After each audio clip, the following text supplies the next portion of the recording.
Jannik Sinner and Carlos Alcaraz are the two dominant forces on the ATP Tour in 2025. Sinner has just won the Wimbledon title, beating Alcaraz in the final to confirm that they have now shared the last 7 consecutive Grand Slam titles.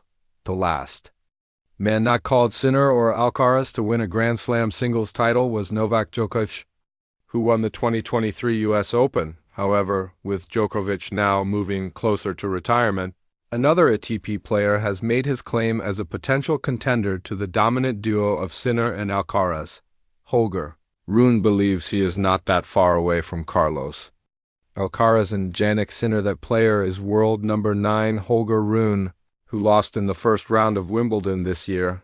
Since then, Rune has been spotted working with Andre Agassi ahead of his return to the match court at the Washington Open. When speaking to Tennis.com ahead of the ATP 500 tournament, Rune was asked how far he thinks he is away from the level of Sinner and Alcaraz. While claiming that some players were still very far away, Rune suggested that his top level is actually not that distant from Sinner and Alcaraz, highlighting how consistent they are as the big difference. "I think the gap is very distant for some, but for some others, they're not that far away," said Rune.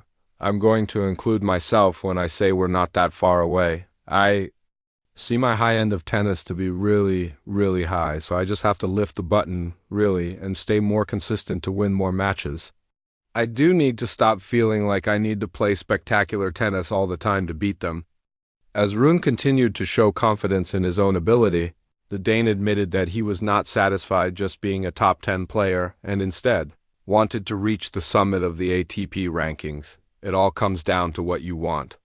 If you're happy to stick around and be 5, 10, 15, or 20 in the world, some players can do that without doing more," explained the 22-year-old.